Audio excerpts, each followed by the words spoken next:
Are you doing the right things before a workout to make sure it goes really well? Or are you just rushing and putting on clothes and jumping right into the heart of the workout? Well, in this video, I'm going to share 3 things with you that even if you're time crunched, you'll be able to do, because if you're not doing them, then you're definitely not getting the best out of your training.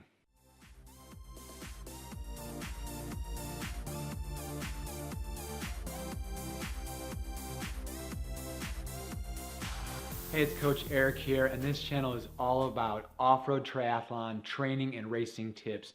Everything from how to change a tire, to recovering from concussion, to talking about specific races, to equipment that you might use in a race. And today we are talking about the 3 things that you've got to do before a workout. If you're new here, consider subscribing. You get a new free video every week. Hit that red subscribe button now, and you won't miss another video.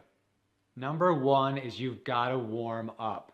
I feel like everyone kind of knows that, but a lot of times people don't do it. I'm guilty myself in the past. And specifically what I'm talking about with warming up, in this case, is doing dynamic movement exercises. I don't care if you're a swimmer, mountain biker, runner, you've got to warm up. You can get away with not doing it, and your workout might seem okay, but we're talking about really optimizing here. So by doing a warm-up, not only will you probably do better at your workout, but you can also prevent injury by doing a proper warm-up. Not only are you getting that blood circulating into your muscles, but you're preparing your joints, your muscles for the rigors of the workout that you're going to do. So you're just kind of really easing into it and preparing them for that harder workout. Doing the dynamic exercise warm-up applies to you whether you work out in the morning, so I don't want you rolling out of bed and heading out for a run. But it also applies if you work out after work. If you've been sitting at a desk for 4 or 5 hours, your body is hunched, you want to get that movement going. So really no matter what time of day, you got to do these exercises. I learned the hard way where, especially the after work one, I didn't do myself, and I'd jump on a bike and I typically just would feel terrible. So there is a host of exercises you can do. And to an extent, the more you can do, typically the better. But again, if you're time crunched, at least doing a few. Some examples are some half squats, some walking lunges, some high knees, some side lunges, some side shuffles, calf raises, arm swings, all with body weight, just to get that body moving.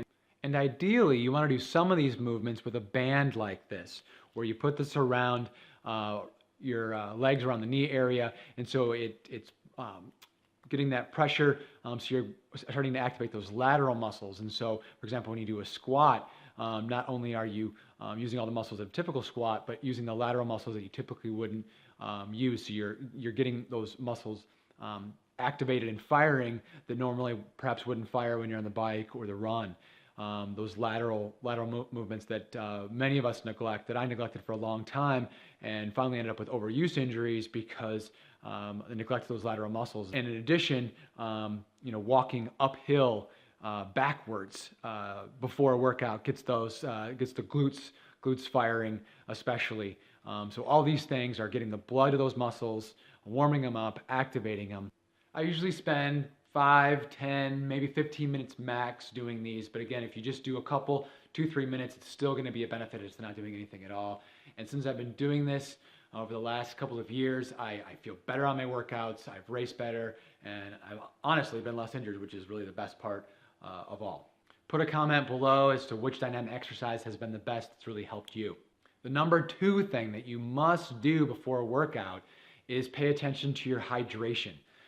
Too much hydration and you're peeing every 5 minutes in your workout, especially after you break the seal. If you don't drink all day or don't drink in the morning before your workout, then you're dehydrated on your workout. You're definitely not going to get the best out of it. In that case, you're going to feel weak. You're going to feel like crap. So kind of the right amount of hydration, which again depends on, are you doing the workout in the morning, the afternoon, and how much are you drinking throughout the day. It takes the average person about, give or take, 30 minutes for water to digest to the system. Definitely longer if you eat food. When you drink water, I'm not going to get into a debate right now whether you should eat food or have any calories before or after, depending on what time of day you work out. We'll save that for another video. If you don't want just plain water, you could add a little bit of lemon, a little bit of sea salt to that, or you could throw in an electrolyte tab. But definitely make sure you're hydrated, and then make sure you use the bathroom before you head out for a workout. Empty that bladder, and if you go number 2, that's probably a bonus. Number 3 is listen to your body. I feel like this is number 1 that's just so simple, and we all kind of know we're supposed to do it, but we say, yeah, I feel like, pretty terrible, but I got to go run 8 miles. So I'm telling you right now, listen to your body. Whether you have a coach or not, you should have a plan for the workout or workouts you're going to do in a day. So, what really is the goal? And if you don't do the workout, what's the consequence? Maybe it's nothing major. I'm definitely not saying don't do a workout every time you don't feel well. I feel like if that was the case, none of us would probably really ever work out. At the same time, I find it's the opposite with triathletes, and that they're typically going to push through, when they probably shouldn't, or they should back off a touch. And so it really is a sort of a daily assessment to really see what's the best. So, if you're feeling weak or tired, I apply the 15-minute rule. And that's really what I want you to do here by listening to your body, is the 15-minute rule. So your hydration's good. You've done your dynamic exercises. Head out for that workout. If you're not feeling well in 15 minutes, then it's time to make a major change. If it was supposed to be a really long day, maybe you cut it in half. Or if it was supposed to be a speed session, maybe you run the same distance, but just do some short strides, and for the most part, you turn it into an endurance run. It's really kind of what your goals are for the season and what you're looking to do. Perhaps you really stop the workout completely.